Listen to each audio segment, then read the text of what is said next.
660년에 백제는 신라의 오만 대군을 맞아서 전쟁을 해야 되는 위기 가운데 직면했습니다.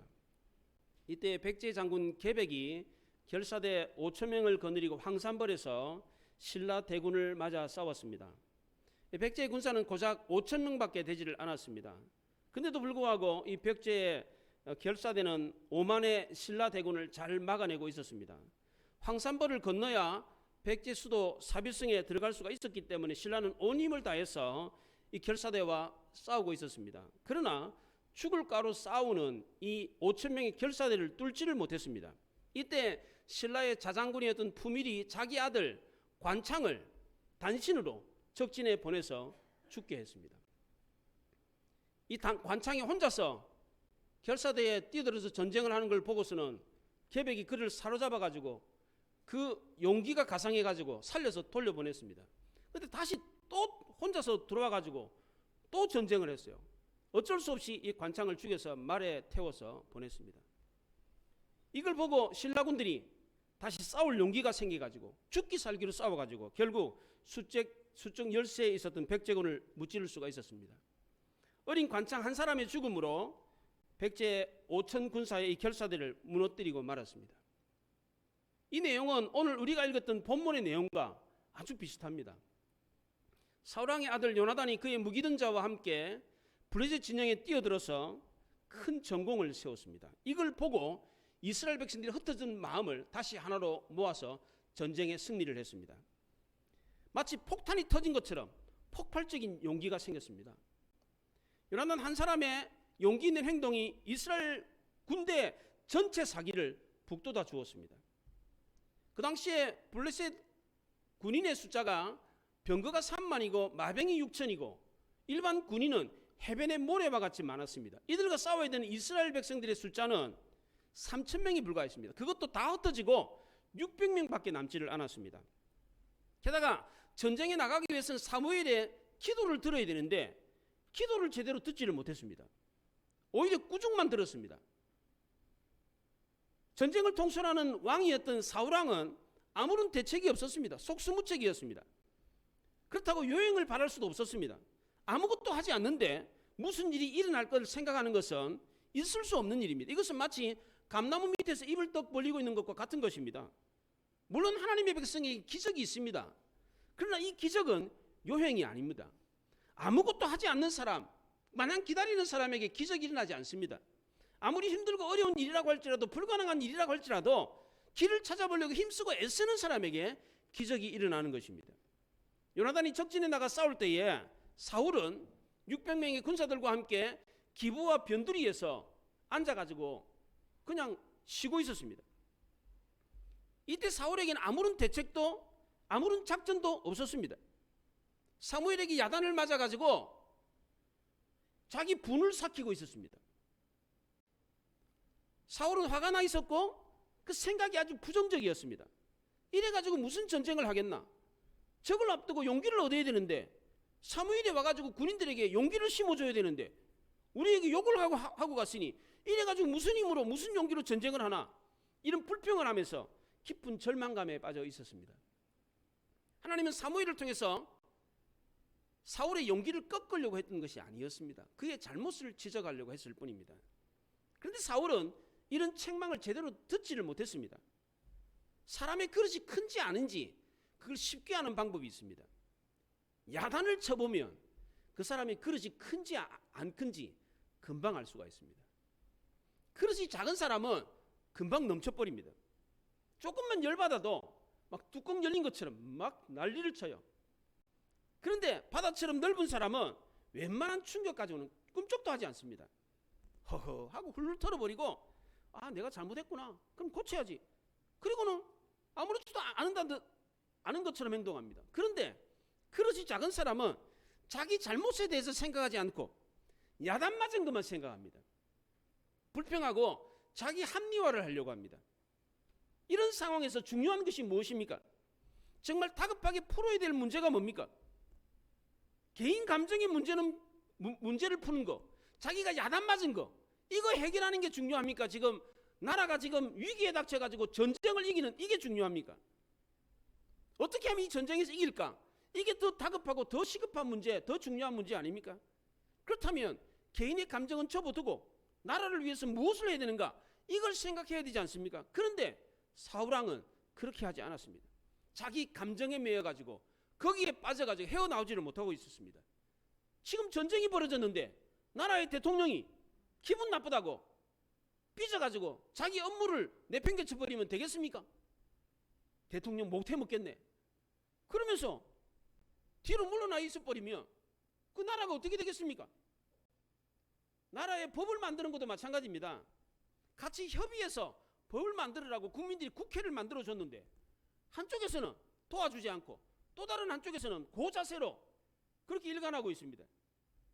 한쪽이 안 한다 그러니까 그럼 나 혼자서라도 하겠다. 그렇게 해버리면 제대로 된 법이 만들어지겠습니까?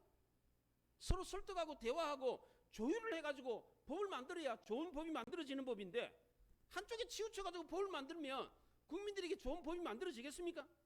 어떻게 해서든지 서로 협의점을 찾고 조금씩 양보하고 절충안을 찾아야지 좋은 법이 만들어지는데 서로 감정에 이끌려가지고 싸우고만 있습니다. 이래가지고 되겠습니까? 노사관계도 마찬가지입니다. 임금 적게 준다고 우리 일 안 한다 그럽니다. 그럼 일 안 하면 간둬라. 나 그러면 회사 문 닫겠다. 이래버리면 회사가 어떻게 되겠어요? 망하는 거죠. 이런 식으로 기업이 문 닫는 기업이 많습니다. 요즘 코로나 때문에 한국 경제가 힘들다고 그러는데 이런 힘든 가운데서도 중견기업과 대기업은 오히려 작년에 매출이 늘었습니다. 재무 상태가 더 좋아졌어요. 기업들이 돈을 회사에 쌓아두고 있습니다. 근데도 불구하고 일자리를 만들지 않습니다. 왜 그렇습니까? 설비 투자를 하지 않고 인력을 더 충원하지 않기 때문입니다. 공장을 국내에다 짓는 게 아니고 외국에다가 공장을 짓습니다. 왜? 외국에 공장을 지어야 더 큰 수익을 얻기 때문에 그렇습니다. 일자리를 창출하는 것이 아니라 일자리를 밖으로 빼돌리고 있습니다. 노사가 서로 싸우면서 물론 악덕 기업주들도 있죠. 노조도 문제예요. 노조도. 임금 적게 준다고 더 달라고 파업을 하고 서로 일을 안 해요. 감정이 갈등이 생기면 이걸 풀려고 이성적으로 노력을 해야 되는데 그게 아니고 감정을 가라앉히지 않고 오히려 감정을 폭발해가지고 네가 안 하면 나도 안 한다. 같이 망하자. 이런 식이에요. 이게. 사울도 역시 마찬가지였습니다. 사무엘에게 꾸지람을 들었을 때 삐쳐가지고 자기 할 일조차도 내팽개쳐 버렸습니다. 사울 의욕을 상실해 버렸습니다. 작전을 짜거나 이 상황에서 우리가 수적 열세인데 어떻게 하면 이 전쟁에서 이길까? 이걸 생각해야 되는데 기부와 변방에 멀리 떨어져가지고 푸념만 하고 있었습니다. 선지자가 말이야 도움을 주어야 될 사람이 이런 중요한 시기에 호통만 치면 어떡하냐? 군사들에게 싸울 용기를 줘야 되는 이게 뭐냐? 전쟁을 하라는 거냐 말하는 거냐? 불평과 불만이 가득했습니다. 이런 상황에서 정말 중요한 것이 무엇인가? 내가 야단을 맞아가지고 기분이 안 좋기는 하지만 이 전쟁을 해야 되는 이 상황에서 이 문제를 풀어야 되는 거, 이 방도를 찾아야 된다. 그렇지 않으면 우리는 다 죽는다. 나라가 망한다. 이런 위기의식을 가지고 문제를 풀려고 노력을 해야 되는데 사울은 그렇게 하지 않았습니다. 이스라엘 백성들이 진을 치고 있었던 그 기브와 변두리 미그론에는 대지상 아이야가 에봇을 입고 거기에 있었습니다. 오늘 3절에 보면 아이야에 대한 소개를 하는데 이 아이야가 누군지를 소개하면서 아주 거창하게 소개를 했습니다. 3절에 보시면 아이야는 에봇을 입고 거기 있었으니 그는 이가봇의 형제 아유둡의 아들이요 비느하스의 손자요 실로에서 여호와의 제사장이 되었던 엘리의 증손이었더라. 아이야라는 사람을 소개하는데 아주 거창하게 소개를 했습니다. 이가봇의 형제 아유둡의 아들 비느하스의 손자 엘리의 증손 이렇게 가문을 막 줄줄이 막 나열을 하면서 이 사람이 이스라엘이 대단한 사람이다. 역대로부터 하나님께 쓰임받는 제사장 집안이다. 이렇게 하면서 소개를 했습니다. 이게 뭡니까?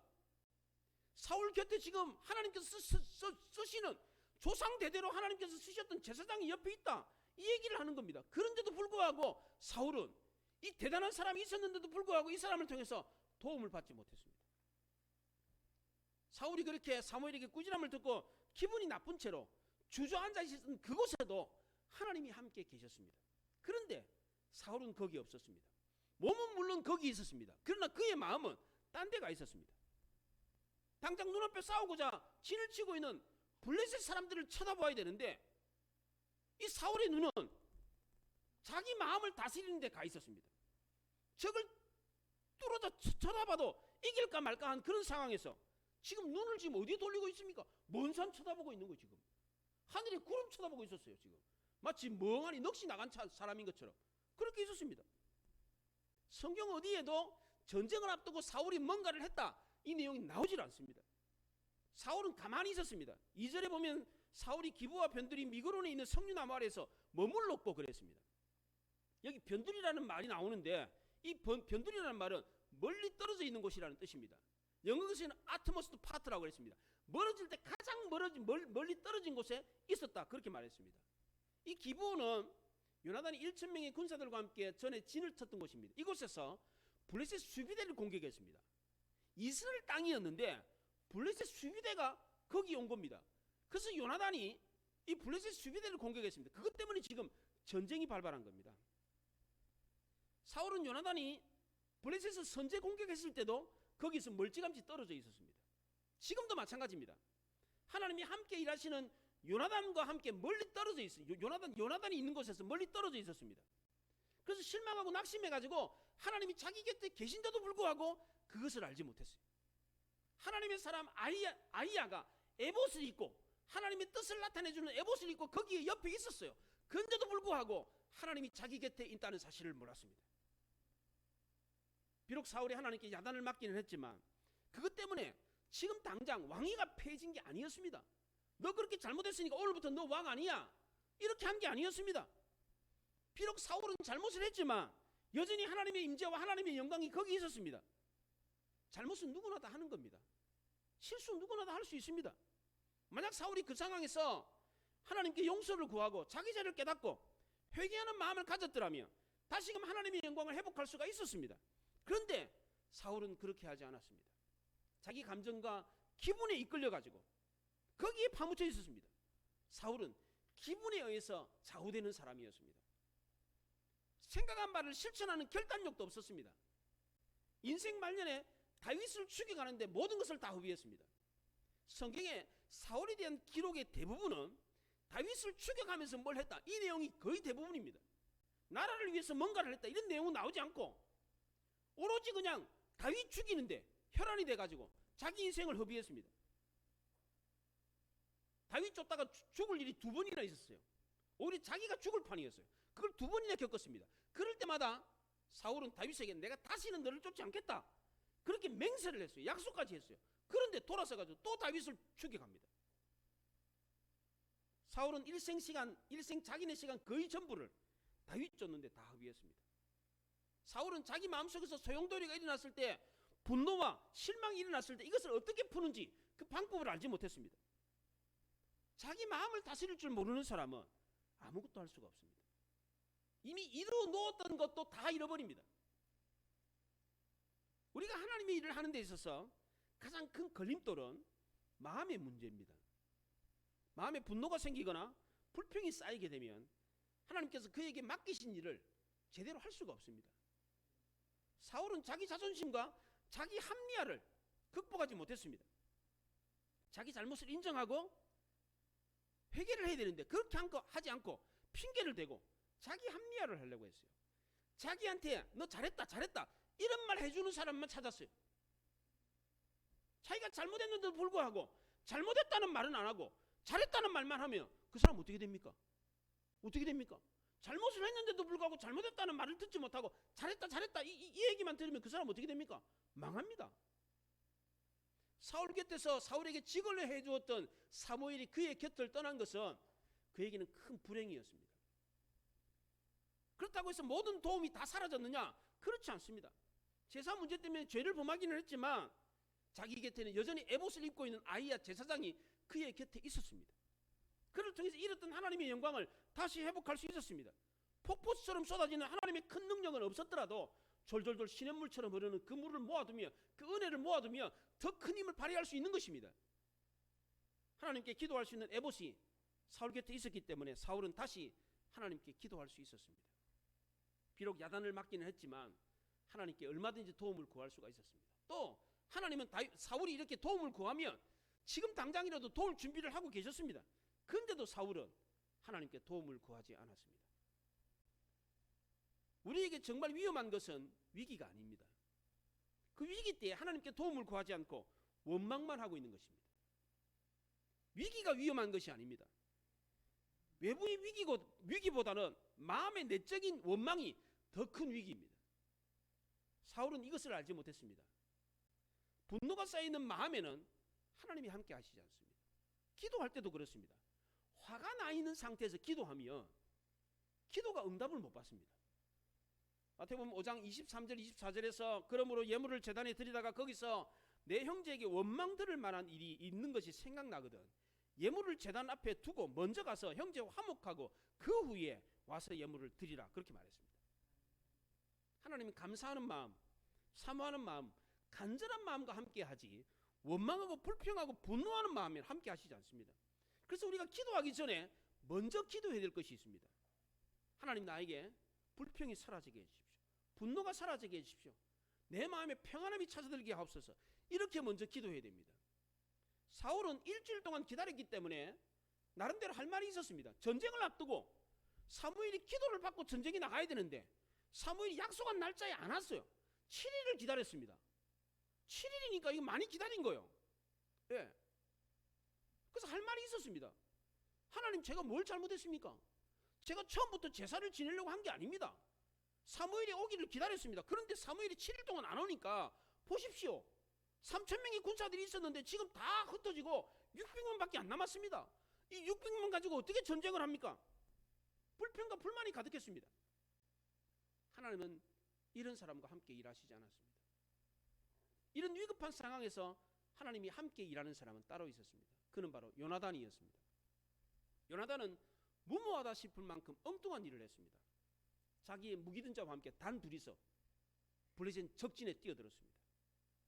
단 둘이서 그 뭐 수만 명이나 되는 블레셋 군사들을 뭘 어떻게 하겠다는 겁니까? 그런데도 믿고 최선을 다했습니다. 요나단과 그의 무기든 자가 이 블레셋 적진에 뛰어들 수 있었던 근거는 하나님의 구원은 사람의 많고 적음에 있지 않다. 이걸 믿었기 때문입니다. 요나단은 하나님의 뜻을 알 길이 없었습니다. 내가 적진에 뛰어드는 것이 하나님의 뜻인가? 아닌가? 이걸 알 수 있는 방법이 제대로 없었어요. 그 당시에는 전쟁을 할까 말까를 결정을 할 때에 이 제사장이 있는 에봇의 흉배 가슴 안에 호주머니가 있어요. 여기 호주머니가 있는데 그 안에 보석 2개가 들어있어요. 보석 2개. 그 보석을 던져가지고 그 빛을 보고 가라 마라를 결정했어요. 하나님이 yes or no를 결정했다고요. 근데 요나단에게 없고 지금 그게 어디에 있습니까? 아버지 사울에게 있어요. 아이야가 그 에봇을 입고 있으니까 요나단과 이 아버지는 아주 멀리 떨어진 있는 상황입니다. 그렇지만 요나단은 아버지처럼 아무것도 하지 않고 그냥 머물러 있지 않았습니다. 침륜에 빠져 있지 않았습니다. 구체적으로 내가 뭘 해야 될까 생각하고 행동에 옮기기로 했습니다. 요나단은 에봇 대신에 하나님의 뜻을 물을 방법을 찾았습니다. 블레셋과 요나단 사이에는 큰 바위산 2개가 있었습니다. 보세스와 세네라고 하는 이름까지 나올 정도로 아주 험준한 바위가 있었습니다. 바위 언덕이 이렇게 막 절벽처럼 이렇게 솟아오른 큰 바위 2개가 있었습니다. 블레셋 군사들이 이 바위를 점령하고 그 위에 망대처럼 그렇게 지키고 있었습니다. 이때 요나단이 블레셋 사람들 앞에 나타나가지고 자기를 보이면서 이렇게 했을 때 그 블레셋 사람들이 너희들 거기 가만히 있어. 우리가 갈게 기다려. 이렇게 말하면 올라가지 않기로. 반대로 너희들 올라와라. 이렇게 말하면 가기로 결정을 했습니다. 블레셋 사람들이 요나단과 그의 병기든 자를 보고 우리가 너에게로 가리라 이렇게 말하면 적극적으로 공격하겠다는 뜻입니다. 그런데 만약 그렇게 하지 않고 우리에게 올라와라 이렇게 했더라면 그건 방심한 겁니다. 얕잡아 본 거예요. 우리가 지금 높은 망대에 있으니까 이 깎아 만든 절벽 위에 있으니까 너 올라올 수 있겠어? 올라오면 우리가 창으로 던지든지 화살을 쏘면 넌 죽어. 올라와봐. 얕잡아 본 겁니다. 근데 블레셋 사람들은 요나단과 그의 무기든 자를 보고서는 얕잡아 보고 조롱하듯이 올라와봐라 이런 거예요. 요나단은 이 말을 듣는 순간에 하나님이 그들을 우리에게 붙였다. 이런 확신이 생겼습니다. 어떻게 고작 2사람이 그 수만 명이나 되는 블레셋 군사들을 이길 수 있겠습니까? 말이 됩니까 이게? 고작 2사람이 병거가 3만이고 마병이 6천이고 다른 일반 병사들은 바다에 모래와 같이 많았어요. 근데 이 많은 군사들을 달랑 두 사람이 어떻게 물리칩니까? 그 많은 군사들에게 그 적진에 들어가면 두 사람이 어떻게 되겠어요? 둘러싸여가지고 개죽음 당하기 뻔한 일 아닙니까? 근데 어떻게 이런 무모한 행동을 할 수 있었습니까? 하나님의 뜻을 분명하게 알았기 때문입니다. 하나님이 사인을 주셨다 그렇게 믿었기 때문입니다. 블레셋 군사들은 두 청소년이 이렇게 그 바위를 기어 올라오는 것을 봤어요. 기가 차지요. 그 많은 군사들이 있는 거기에 그 청소년 둘이서 손과 발로 이렇게 기어서 그 바위 위를 올라오고 있었습니다. 대수롭지 않게 여기고 평소 같아서 화살을 쏘든지 창을 던져가 죽일 건데 죽이지도 않고 올라와봐라. 그리고 조롱하듯이 기다리고 있었습니다. 요나단과 그의 무기든 자가 하나님의 뜻에 순종했을 때 어떤 일이 일어났습니까? 첫째로 요나단과 그의 무기든 자는 순식간에 20명을 죽여버렸어요. 본문 14절에 보면 요나단과 그의 무기든 자가 반나절 가리 땅 안에서 처음으로 죽인 자가 20명 가량이라 그렇게 말을 했습니다. 바위 위로 올라간 요나단은 날렵하게 블레셋 군사들을 쓰러뜨렸습니다. 아마 이 청소년이니까 힘이 약해가지고 블레셋 군사를 죽이지는 못하고 갑옷을 입고 있는 이 블레셋 군사들을 죽이지는 못하고 그냥 쓰러뜨리기만 했어요. 전진하니까 뒤따라오는 무기든 자가 콕콕 찔러가지고 그렇게 죽였어요. 순식간에 반나절가리 땅 안에서 20명의 블레셋 군사들을 죽였습니다. 이 반나절가리 땅이라는 말은 소 한 마리가 갈 수 있는 반나절 동안 갈 수 있는 땅 면적을 말하는 겁니다. 소 두 마리가 한나절 동안 갈 수 있는 땅을 가리켜 1에이크라 그럽니다. 그 1에이크가 4km 제곱미터입니다. 4km 제곱미터. 그런데 반나절이니까 1에이크가 아니고 반 에이크예요. 그러니까 2km 제곱미터예요. 평으로 계산하면 한 600평 정도 되는 겁니다. 우리 교회 땅 면적이 한 300평 되니까 이거 한 2배 되는 면적이, 이 2배 되는 면적 안에서 순식간에 싹 해가지고 블레셋 군사들을 20명을 그냥 죽인 겁니다. 두 번째는 망대니까, 망대처럼 우뚝 솟아있는 바위니까 양 사방에서 모든 병사들이 다 본 겁니다. 이 광경을 블레셋 진영과 블레셋 군사들이 봤어요. 그 망대 위에서 막 소동이 일어난 겁니다. 소동이 그 망대 위에서 그 망대 아래에 있던 블레셋 군사들과 그 진영에서 그걸 쳐다본 거죠. 그 쳐다보니까 산 위에서 그 바위 위에서 막 전쟁이 일어났는데 난리가 났는데 보니까 블레셋 병사들 막 쓰러져가지고 막 죽어나가는 거예요. 이게 그걸 보고서는 공포에 떨었습니다. 15절에 보니까 들어있는 진영과 모든 백성들이 공포에 떨었고 부대와 노략군들도 떨었으며 땅도 진동하여서 이는 큰 떨림이었더라.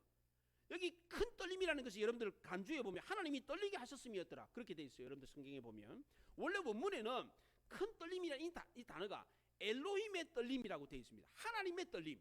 하나님이 이스라엘 그 블레셋 병사들을 떨게 한 거 어떻게? 땅이 진동을 해요. 지진이 일어났어요. 지진이. 이걸 보고 블레셋 군사들은 이스라엘을 지키는 신이 이스라엘을 지키고 있구나, 분노하셨구나, 겁이 나가지고 막 벌벌 떨었어요. 그리고는 블레셋 군사들이 흩어지기 시작했습니다. 겁에 질려가지고 자기 칼로 자기 군사들을 죽이는 어처구니 없는 일이 일어났습니다. 왜 이런 일이 일어났느냐? 전에 블레셋 진영 안에 전장에 나갔던 히브리 사람들이 그 진영 안으로 들어왔기 때문입니다. 이 히브리 사람들은 블레셋 사람들이 억지로 강제로 징집돼 가지고 블레셋 군대에 편입돼 가지고 전쟁에 나온 겁니다. 근데 이 사람들이 전세가 역전이 되니까 돌아서 가지고 이스라엘 편이 된 겁니다. 그러니까 블레셋 군복을 입고 전쟁에 들어왔는데 이스라엘 사람들인데 억지로 강제 징집돼 가지고 지금 블레셋 진영에 끌려온 거예요. 끌려와가지고 전쟁터에 나왔는데 전세가 역전되는 걸 보면서 블레셋 군복을 입고 있는 이스라엘 사람들이 이스라엘 편이 돼가지고 전쟁을 하니까 이게 적진에서 누가 아군인지 누가 적군인지 알 수가 없는 거예요. 그래서 겁에 질려가지고 칼을 뽑아가지고 서로 죽고 죽이는 일이 벌어졌어요. 여러분들 영화에서 보면 군인들이 총을 쏠 때 이렇게 총 쏘는 거 많이 보여요. 용감하게 자기 몸을 보이면서. 전쟁한 사람들 이야기를 들어보면요, 그렇게 총 쏘는 사람 하나도 없대요. 총이 막 빗발치듯 날아오잖아요. 총을 보기는 뭘 봐. 그냥 참호에 숨어가지고 총만 내밀어가지고 총을 쐈대요. 거의 대부분 다. 눈도 내밀지를 못했대요. 여러분 한번 전쟁에 가서 총 쏜다고 생각해 보세요. 총알이 막 빗발처럼 날아오는데 몸을 다 내보이면서 이렇게 총쏘겠어요? 예? 우리가 무슨 슈왈체네거도 아니고 터미네이터도 아니고, 예? 실제 전쟁에서는 그렇게 전쟁하지 않습니다. 그렇게 전쟁하는 사람도 없고요. 예. 자기가 죽을 줄 생각하면 사람이 겁에 질립니다. 겁에 질리면 옆에 누가 봐도 깜짝 놀랍니다. 칼을 들고 높이 서 있기만 해도 그 사람이 자기를 칠까 싶어 겁이 나요. 근데 막 여기저기서 막 사람들이 똑같은 군복을 입고 있는 사람이 막 쳐 죽이니까 옆에 칼을 들고 옆에만 있어도 그냥 칼을 휘두르는 거예요. 그래가지고 자중질환이 일어난 겁니다. 세 번째는 사울과 함께 했던 이스라엘 모든 병사들도 이 광경을 목격했습니다. 우리 중에 누가 나갔느냐? 점호를 해봐라. 보니까 요나단과 그의 병기든 자가 없어진 거예요. 왕도 모르고 이스라엘 백성들도 다 몰랐어요. 비밀리에 이 일이 이루어졌던 것입니다. 하나님의 일이 때로는 이처럼 비밀스럽게 행해지는 경우가 왕왕 있습니다. 하나님의 신에 감동된 몇몇 사람들을 통해서 하나님이 일하시는 경우가 있습니다. 교회 일도 그렇습니다. 모든 일을 다 공개해서 일을 하지 않는 경우가 있습니다. 몇몇 관계자들이 이 일을 감당하는 경우가 있습니다. 왜냐하면 어떤 경우에는 많은 사람들이 함께 모여가지고 의견을 묻고 협의하다 보면 시간이 많이 걸려요. 그러다 보면 시기를 놓치는 경우가 있기 때문입니다. 그런데 이런 걸 보면서 시시콜콜하게 다 알고 싶어하는 사람이 있어요. 다 관여하고 싶은 사람이 있어요. 사사건건 간섭하는 사람이 있어요. 이런 사람이 있어서 교회 일이 안 되는 경우가 있습니다. 일의 특성상 비밀리에 진행되어야 하는 일들도 있습니다.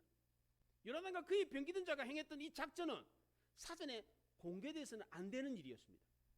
요나단이 특별히 망대 위에 있는, 이 망대처럼 솟아오른 바위 위에 있는 블레셋 군사들을 공격했던 것은 그만한 이유가 있었습니다. 그냥 평지에 있는 블레셋 군사들을 공격한 게 아니라 망대처럼 솟아오른 바위 위에 있는 블레셋 군사들을 공격한 이유가 있었습니다. 모든 사람들이 다 보이는 곳에서 적들을 제압하면 적들은 두려워 떨 것이고 아군은 싸울 용기가 생길 것이라고 생각했기 때문입니다. 사기 진작 효과를 노렸던 것입니다. 신라의 자장군이었던 푸밀이 자기 아들 관창을 단신으로 백제 결사들에게 보내서 죽게 했던 이유가 바로 그런 이유 때문이었습니다. 만약 이것이 사전에 공개가 됐더라면 어떻게 됐겠습니까? 사기 진작 효과가 떨어졌을 거예요. 저 쇼한다 쇼. 그렇게 생각했을 겁니다. 그래서 이 일은 왕도 모르고 이스라엘 백성들도 다 몰랐습니다. 사실 요나단은 바위 위에 올라갈 때에 바위 위에 있는 블레셋 군사들을 다 제압할 거다 이렇게 생각하지 않았습니다. 그렇게 생각할 수도 없었고요. 내가 싸우다가 죽더라도 좋다. 내가 죽는 모습을 이스라엘 병사들이 본다면 그걸 보고 용기를 얻는다면 나는 만족한다. 그런 생각을 가지고 적진에 뛰어들었던 것입니다. 그런데 다행히도 하나님이 도와주셔가지고 그 망대 위에 있던 그 바위 위에 있던 모든 블레셋 군사들을 다 죽이고 고지를 탈환했습니다. 이렇게 했을 때 요나단이 기대했던 대로 흩어졌던 이스라엘 군사들이 다시 모이기 시작했습니다. 마지막 네 번째로 에브라임 산지에 숨었던 이스라엘 모든 군사들도 블레셋이 도망간다는 소식을 듣고 싸우러 다시 나왔습니다.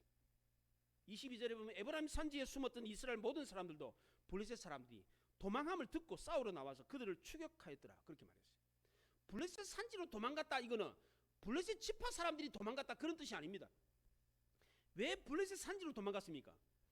지금 블레셋 군사들이 병거가 3만이요 마병이 6천이요 그러니까 걸어서 도망가면 평지를 도망가면 잡혀 죽는 거예요. 그러니까 말이 추격해올 수 없는 산지로 도망갔던 것입니다. 이렇게 진영을 이탈해가지고 도망갔던 사람들이 그 높은 산에서 망대 위에서 그 싸우는 소동을 보고 그리고 블레셋 사람들 자기네들끼리 전쟁을 하며 싸우는 걸 보면서 다시 내려왔습니다. 산을 내려와가지고 함께 이스라엘 진영에 모여가지고 전쟁을 하면서 싸웠습니다. 처음에 이스라엘 백성들은 블레셋 군사들을 보고는 기겁을 했어요. 병거가 3만이고 마병이 6천이고 일본 군사가 바다에 모래와 같이 몰았어요. 자기네들은 3천명밖에 안 되는데 수적인 열세잖아요. 그거만 나살려서 도망을 갔어요. 심지어 어떤 사람은 요단강을 건너가지고 도망을 갔어요. 아예. 강을 건너서 도망가게 했어요. 근데 이런 사람들이 다 돌아왔습니다. 이때 왕이었던 사울은 아무런 지휘권도 발동하지를 못했습니다. 그들을 통솔할 능력이 없었습니다. 흩어진 사람들을 모을 수가 없었습니다. 이들을 다시 불러 모았던 것은 요나단과 그의 병기든 자의 희생 때문이었습니다. 요한복음 12장에 하늘의 미랄이 땅에 떨어져 죽지 아니하며 하늘을 그대로 있고 죽으면 많은 열매를 맺느니라 그랬습니다. 하나님 나라도 몇몇 사람의 희생을 통해서 열매가 맺히는 겁니다. 교회도 그렇습니다. 희생하는 사람 몇몇 사람이 있으면 교회에 아름다운 열매가 맺힙니다. 그렇다면 하나님은 어떤 사람과 이런 놀라운 일을 하십니까? 사울은 하나님의 임재를 상징하는 에봇이 그의 곁에 있었음에도 불구하고 이 놀라운 일을 행하지 못했습니다. 그러나 에봇이 없는 요나단은 놀라운 일을 행할 수가 있었습니다. 사울은 아이야라고 하는 참으로 놀라운 하나님의 사람을 곁에 두고서도 아무것도 하지는 못했습니다. 심지어 요나단과 그의 무기든 자가 블레셋 진영을 소동하게 하는 것을 보고서도 하나님께 도움을 구하지 않았습니다. 19절에 보면 사울이 블레셋 진영이 소동하는 걸 보고 제사장한테 여호와의 궤를 가져와라 그렇게 명령을 했습니다. 전쟁에 지금 나가는 게 맞냐 틀렸냐 나가야 되나 말아야 되나 이거 물어보려고 하나님의 궤를 가져와라 그랬어요. 그런데 그 얘기를 하고 난 뒤에 블레셋 진영이 소동하는 소리가 점점 더 커졌어요. 그걸 보고서는 야 물을 것도 없다 가져오지 마라 그만둬라. 그리고는 전쟁에 나갔습니다. 이랬다 저랬다 우유부단했어요. 정신적으로 문제가 있는 사람들에게 나타나는 특징 중에 하나가 바로 우유부단합니다. 결정을 못해요. 이 말했다 저 말했다가 이랬다 저랬다 해요. 이번에도 사울은 하나님께 뜻을 묻지 않고 다시 전쟁에 나가는 그런 누를 또 범했습니다. 사울은 전쟁을 지휘할 능력이 제대로 없었습니다. 전쟁을 한참 하고 있는데 군인들에게 금식을 선포했습니다. 만약 금식을 어긴 자는 저주를 받을지어다 그랬어요. 그런데 나중에 보니까 그 금식을 어긴 자가 자기 아들 요나단이었습니다. 그 자기가 했던 말을 번복을 했어요. 사울은 대단히 기회주의적이고 미신적인 발상을 갖고 있었어요. 금식을 선포함으로 자기가 마치 하나님을 잘 믿는 것처럼 그렇게 보여주려고 그랬어요. 그리고 금식까지 선포하면 하나님께서 전쟁에 이기게 하신다 이런 믿음을 가졌어요. 이건 믿음이 아니라 미신이었습니다.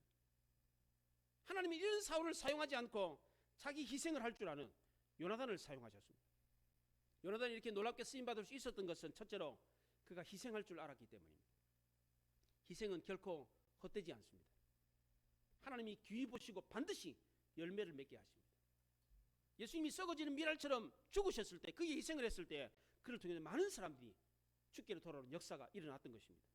두 번째로 요나단이 이 놀라운 일에 쓰임을 받았던 이유는 여호와의 구원은 사람의 많고 적음에 있지 않다라고 하는 믿음이 있었기 때문입니다. 요나단 하나님을 믿고 주어진 일에 최선을 다했을 때 하나님의 도우심으로 승리할 수가 있었습니다. 마지막 세 번째로 요나단이 이런 놀라운 일에 쓰임을 받았던 이유는 그 무기든 자와 함께 했기 때문입니다. 만약에 요나단이 혼자서 이 일을 했더라면 이런 놀라운 일을 할 수 있었겠습니까? 못했을 것입니다. 하나님은 함께 일하는 것을 좋아하십니다. 혼자서 희생한다고 해서 다 잘 되는 게 아니에요. 더불어 함께 하는 사람이 있어야 돼요. 그래야 외롭지 않고 그래야 더 잘할 수 있는 것입니다. 요나단이 이번 일에 성공할 수 있었던 것은 무기든 자와 함께 했기 때문입니다. 하나님 일도 마찬가지입니다. 더불어 함께하는 동력자들이 있어야 됩니다.